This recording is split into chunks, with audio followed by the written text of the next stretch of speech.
I pulled into the driveway of my vacation home 3 days earlier than planned. The tires crunched over the gravel like I'd never heard before, probably because I never expected to hear it with someone else's SUV parked there. I frowned. It wasn't mine. I sure as hell didn't give anyone permission to be here. I'm Vincent Kepler, 45, work in software, and this beachside house has been my weekend escape from the chaos of the city since I bought it 2 years ago. It's tucked away on a private cul-de-sac in a gated community called Sandpepper Dunes, a name that sounds peaceful, but don't let it fool you. The HOA here is a beast, and its president, Marlene Prescott. Mid-50s, always in beige, always clutching her stupid clipboard like it's a weapon. I cut the engine and stepped out. That's when I noticed the front door was slightly ajar. My stomach dropped. I hadn't been here in over a month, and I always double-locked it. I rushed up the porch and pushed the door open. Voices, laughter. A woman's voice I recognized instantly. "Illy, don't jump on the couch." I stepped inside and froze. There, in my living room, was Marlene Prescott. Her hair was up in the usual messy bun, and she was wearing yoga pants like this was her house. Her husband, some guy I barely knew from HOA meetings, was on my recliner watching sports. A kid, probably 8, was holding a popsicle in his hand, dripping all over the hardwood floor I paid a fortune to refinish.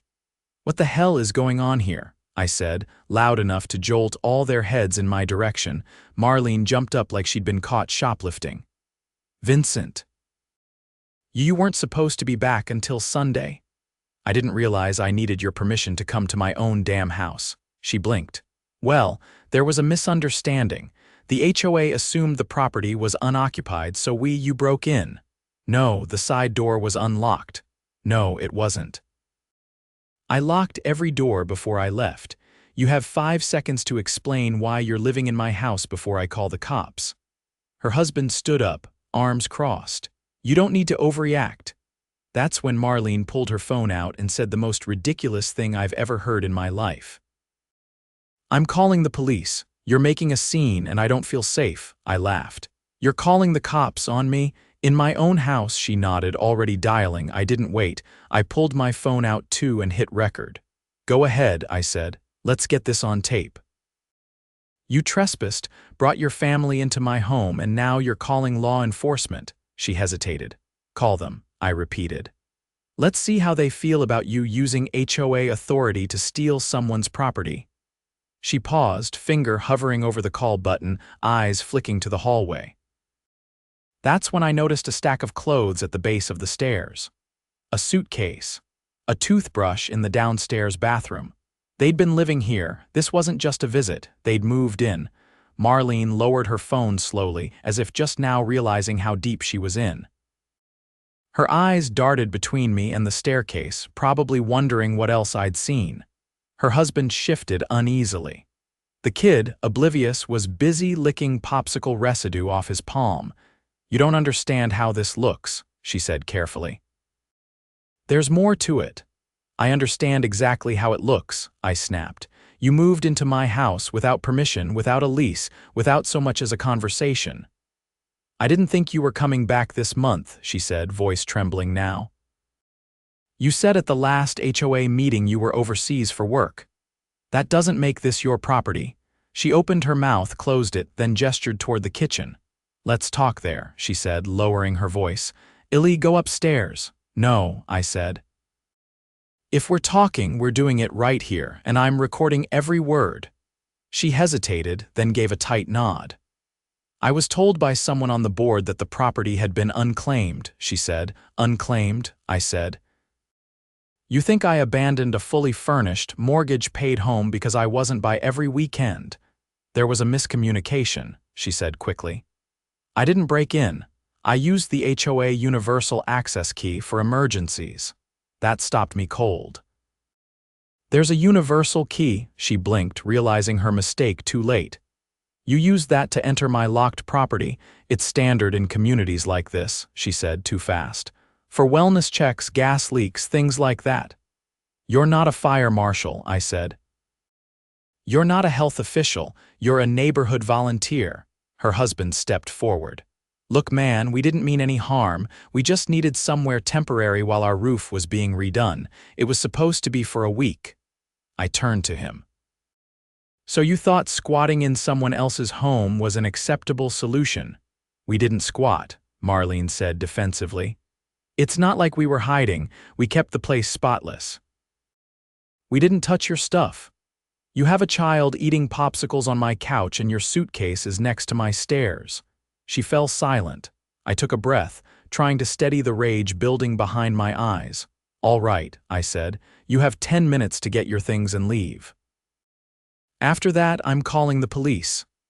I don't think you want to do that, she said quietly. Oh, why not? She folded her arms. Because I can file a report that you threatened me and my family. And considering the HOA's authority, I can have you fined for hostile conduct. That's when it clicked. She wasn't just squatting. She thought she could manipulate the system to make it stick. You think I'm afraid of a fine, I said. You just admitted to using a master key to enter private property and move your family in. That's criminal trespassing. And if you used HOA authority to do it, that's abuse of power. Her face paled. I walked past them, straight to the kitchen, and opened the cabinet where I keep a backup motion-activated camera system. I grabbed the hard drive and held it up. I installed these last year, I said. They're motion-triggered. They've been recording every entrance and exit since the day I left. You want to guess what I'll find when I check the footage? She didn't answer. You better hope you didn't touch the safe under the stairs, I added, because if you did, that's felony theft. Her husband turned to her. You said he didn't have cameras. She didn't respond. I stepped onto the porch and dialed the police. As I explained the situation, Marlene and her husband scrambled. She whispered frantically, pulling her son by the hand and hurrying up the stairs. I heard drawers opening, bags zipping, muffled curses. The SUV in the driveway beeped as he opened the trunk. By the time the officers arrived, they were halfway through loading their things. 2 squad cars pulled up, lights flashing but no sirens, and a young officer stepped out, adjusting his belt. You Vincent Kepler? He asked. Yes, sir. I've got a break-in, unauthorized occupancy, and possible misuse of HOA access keys. I have security footage and a signed deed to prove ownership. The officer nodded, glancing at the SUV as Marlene tried to pretend she wasn't hurriedly tossing luggage into the back. Ma'am, he called out. Can you come over here, please? She walked over stiffly. Are you aware that this property is privately owned? She opened her mouth, but I cut in. She admitted on camera that she used a universal HOA key to enter without my knowledge or consent. You have the footage? I do. I handed over the hard drive and my ID. The officer turned to his partner, who was already pulling on gloves and approaching the house. Ma'am, he said to Marlene, you and your family need to remain outside. We're conducting a search of the property and we're going to need to verify your statements. I didn't mean to do anything illegal, she said quickly. It was just temporary. The HOA bylaws don't say another word, I said. In fact, I hope you do keep talking. Every lie you tell will make this worse. The partner came back a few minutes later. Looks like they've been here at least a week. Clothes in the closet, food in the fridge, toothbrushes, toys upstairs. This wasn't a misunderstanding. The officer looked at Marlene. You're being charged with unlawful entry and criminal trespass. If it's verified that you used an HOA master key without proper process, that's an additional charge under misuse of authority. Her husband looked like he'd just stepped off a roller coaster. I didn't sign anything, he said quickly. This was her idea, she turned on him. Oh, come on. You helped me pack. They started yelling at each other. The officer held up a hand. Enough, he said. You're both coming with us. As they were led to the squad cars, I stood on the porch, arms crossed, watching the scene unfold. The neighborhood had started to gather. A few residents peered from behind hedges. A couple stood further down the street, whispering. I noticed one of them pull out a phone and start filming. Good. Let them see what happens when someone abuses the system. Once the officers were gone, another car pulled up. A woman in her 60s stepped out. Janice, the HOA treasurer. She looked pale. "I heard," she said. "I came as soon as I saw the lights." "You knew about the universal key?" I asked. She hesitated, then nodded. "Only board members. It's supposed to be for emergencies only." Marlene insisted she was doing a welfare check after she claimed you hadn't returned calls. "That's a lie." "I figured that out about 5 minutes ago." I folded my arms. "Then I suggest you call an emergency board meeting, tonight. Because if you don't remove her from her position, I'll file a civil suit against the entire HOA, and I'll win." She didn't argue. Instead, she nodded slowly. "We'll meet, 7 p.m., Community Center." I didn't say anything else. I turned, stepped inside my house, and locked the door behind me. The calm was short-lived. An hour later, I received an email from the HOA's official account. The subject line read, "Temporary suspension of member rights pending review." I opened it. It was a formal notice informing me that due to hostile behavior toward board members, my voting privileges and community access rights were suspended pending investigation. They were doubling down, trying to silence me. Big mistake. By the time I closed the email, my pulse was pounding in my ears. Suspension of member rights. That wasn't just petty, it was strategic. They were trying to discredit me before I could expose what Marlene had done. But the timing was sloppy. The board hadn't even met yet, and they were already moving to silence the only person with concrete evidence. They were scared. Good. I spent the next hour backing up all the security footage from the hard drive onto a cloud server and 2 USB sticks. Then I started digging. I wasn't going into that board meeting unarmed. First, I pulled Marlene's full name from the HOA directory, then ran a background check through a legal subscription I kept from my freelance tech work. What I found didn't surprise me, it shocked me. 4 years ago, she'd been quietly removed from a different HOA in Arizona. The reason was listed as ethical violations. No further detail, but I was willing to bet it looked a lot like what just happened here. Then I cross-checked the HOA bylaws. Not the summary they mailed around every year, but the full document, 78 pages of dense legal jargon. Buried in Section 16, subsection C, was a clause requiring board members to submit a written report and receive majority approval before entering any home for non-emergency purposes. No report had ever been filed. That alone was enough to demand her removal, but it got better. In the HOA's digital logs, which I accessed through a backdoor I'd built when I helped them with their website last year, I found something damning. A file labeled Unit 42 Key Sign Out, my house. The log showed Marlene had checked out the master key 2 days before the date the footage showed her entering the house. No return log, no emergency report, just her name and the code for the key box. I copied everything. At 6:30, I walked to the community center with a manila folder under one arm and a flash drive in my pocket. The sun was setting over the dunes, casting long shadows across the sidewalk, and already a few neighbors were loitering near the entrance, whispering. Word had spread. Inside, the room was set up like a town hall. Folding chairs in rows, a table at the front where the board usually sat. Tonight it was half empty. Only Janice, the treasurer, and a man named Gordon, the secretary, both looking tense, were sitting behind the table. Marlene's chair was conspicuously vacant. Janice stood as I entered. "We're starting in 5 minutes," she said quietly.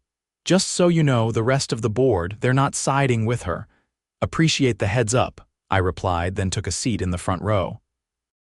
At 7 sharp, Janice tapped the microphone. "We're calling this emergency session to order. The agenda tonight concerns recent events involving board conduct and unauthorized use of HOA resources." The room rustled. A few more residents had arrived and 1 or 2 were filming with their phones. "Good. Let the record show everything," Gordon spoke next. "We received a formal complaint from Mr. Kepler regarding unlawful entry and unauthorized occupancy of his home by a sitting board member. Given the seriousness of the claim, we have reviewed preliminary evidence and are prepared to hear testimony." I stood. I have more than testimony, I have proof. I walked to the front and handed Janice the flash drive. This contains security footage of Marlene Prescott and her family entering my home, staying for several days, and using my personal belongings. It also includes a screenshot of the HOA key log, showing she signed out the master key without any authorization or emergency filing. She plugged it into the laptop connected to the projector. The room fell silent as the footage played. Marlene opening the back door, her son dragging a duffel bag inside, her husband carrying groceries. Then, days later, them lounging in the living room, laughing, cooking, treating it like a rental. Janice paused the video and looked out at the room. This is unacceptable. Before she could continue, the doors burst open and Marlene walked in. Her hair was damp like she'd rushed from a shower, and she carried a folder stuffed with papers. "This is a witch hunt," she said loudly. I was doing what I believed was in the community's best interest. The property appeared abandoned. No, I interrupted. You knew it wasn't abandoned. You lied to the board to get the key, and you falsified a wellness concern.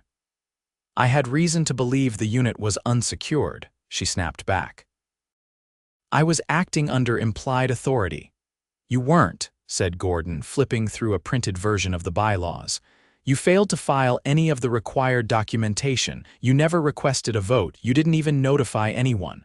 Marlene's voice rose. I'm the president. I don't need a vote for every minor action.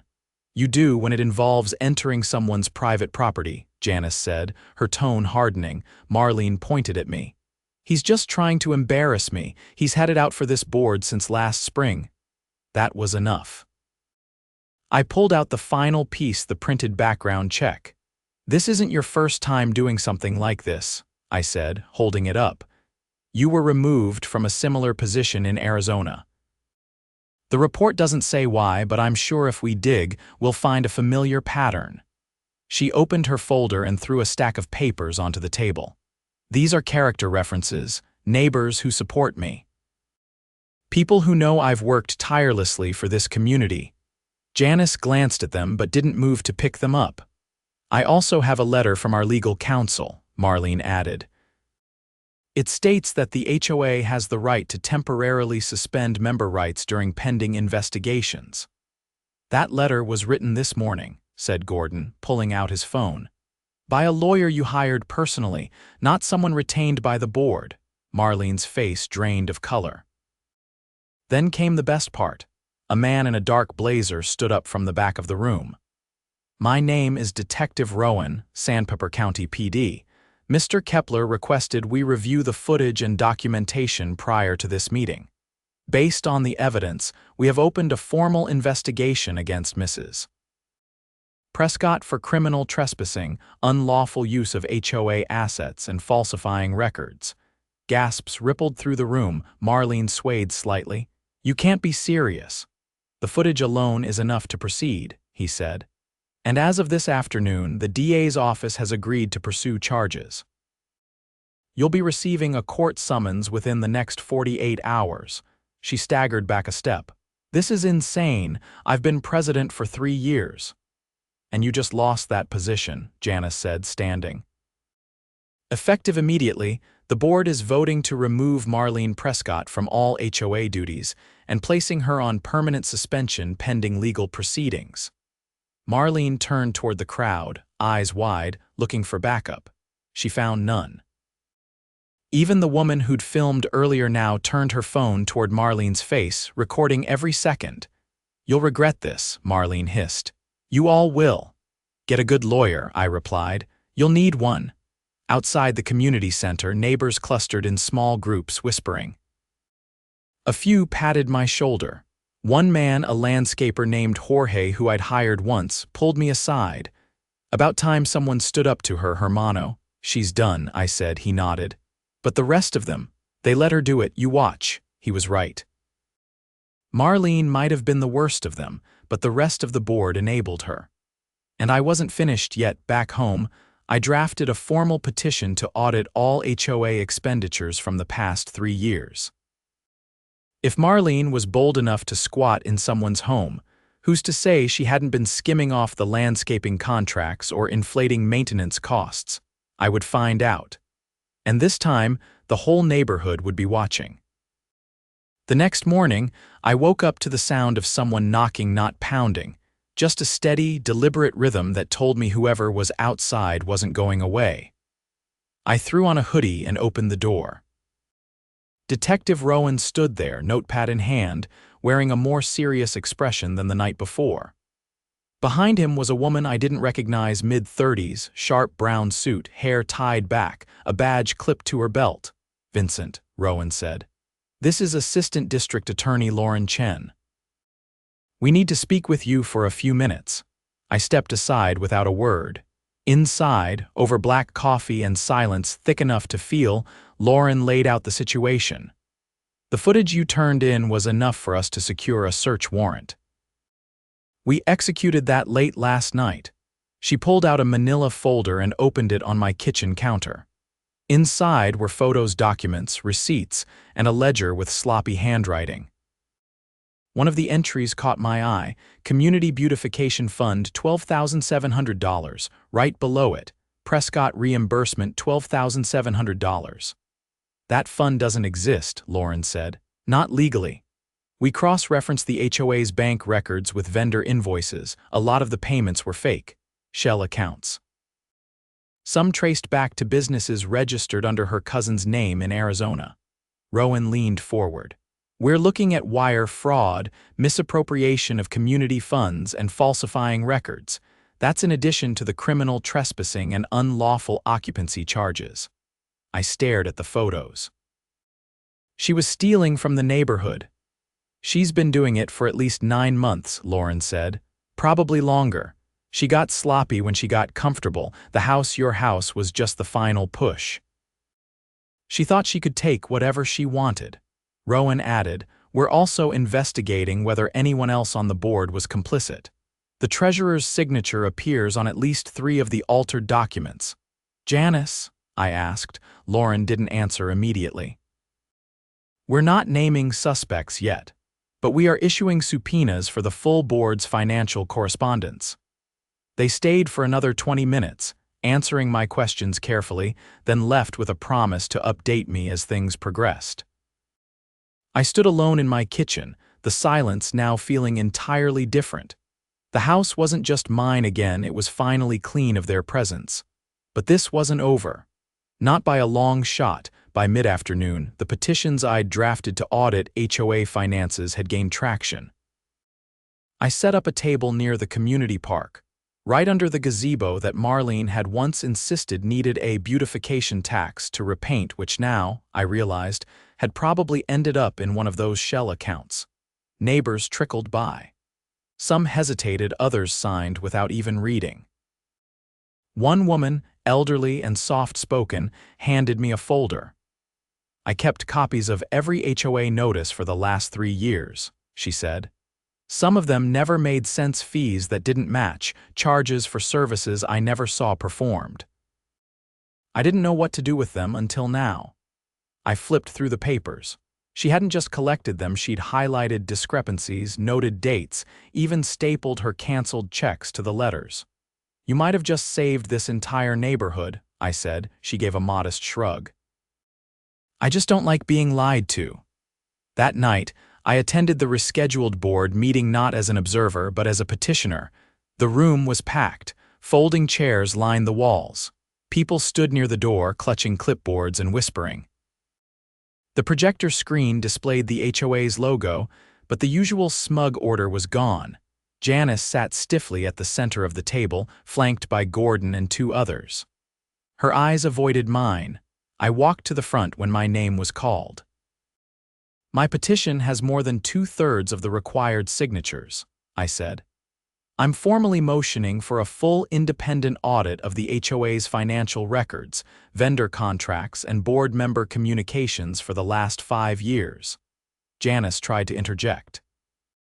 "That's outside the scope of tonight's agenda." "It's within the scope of the bylaws," I replied, holding up the section I'd printed. "Section 5, subsection E. Any financial audit may be called by no less than 10% of voting residents." I have 34%. A murmur passed through the crowd. Gordon cleared his throat. Then the motion stands. We'll vote. The board members exchanged glances. Janice looked like she was swallowing glass. All in favor? Gordon asked. 3 hands went up. Janice hesitated, then raised hers. It passed unanimously. Afterward, as people filtered out, Gordon approached me. "There's something else," he said quietly. "An anonymous email came in this morning. A tip about Marlene using HOA funds to pay for a private investigator." "For what?" "For surveillance on residents who opposed her," he said, "including a camera pointed at your house." I stared at him. "You're telling me she was watching who came and went from my place?" He nodded. "We're turning it over to law enforcement." The following week, the audit team arrived, a licensed forensic accounting firm brought in from out of state, neutral, unbiased, and thorough. They set up shop in the HOA's back office and started pulling files. By the end of the first day, they had already flagged over 20 suspicious transactions. Then came the twist. One of the flagged payments was to a private security company that had never done any work in our community. When the auditors called the number listed, it was disconnected. But the company name traced back to an address in Arizona registered under the same last name as Marlene's husband. The auditors brought in the DA's office immediately. Lauren returned with a search warrant for the HOA's server. Emails, digital invoices, and internal messages were seized. What they found was worse than anyone expected. Marlene had been forging digital signatures from other board members approving payments, authorizing fake contracts, even creating fake meeting minutes to justify expenses. The evidence was overwhelming. By the end of the month, the DA's office announced formal charges against Marlene: 5 counts of wire fraud, 3 counts of criminal conspiracy, and 1 count of unlawful surveillance. Her husband was charged as an accomplice in financial fraud. Janice, the treasurer, was indicted for negligence and complicity. After it was revealed, she'd rubber-stamped dozens of expenses without verifying them. The fallout was swift. The entire HOA board was dissolved by emergency vote. A temporary oversight committee was formed, made up of residents including myself. We hired a new property management firm to take over operations until a fresh board could be elected. The neighborhood changed almost overnight. The ridiculous fines stopped. The beautification fees vanished. The new management company hosted open queue and forums, answered emails within hours, and even refunded residents for improperly issued charges from the past year. One afternoon, while walking past the community garden, which it turned out had been funded by actual donations, not by Marlene's imaginary maintenance fees, I ran into the elderly woman who'd given me her folder of records. "They say you saved the neighborhood," she said. I shook my head. "We saved it together." She smiled gently and adjusted her sun hat. "Feels different now. Lighter." It did. For the first time since buying that house, I felt like I could actually enjoy it without waiting for the next absurd notice or fabricated complaint. The locks had been changed. The cameras upgraded, and the master key. It no longer existed. Marlene eventually took a plea deal: 5 years probation, restitution, and a permanent ban from serving on any HOA board in the state. Her husband got off with community service and a fine. Janice resigned before her trial, quietly moving out of the neighborhood to avoid facing her former neighbors. In the end, the house was mine again, not just legally, but completely. No shadows in the corners. No clipboard queen lurking behind the hedges. Just quiet, the occasional ocean breeze, and the sound of my own door opening when I turned the right key. That was all I ever wanted.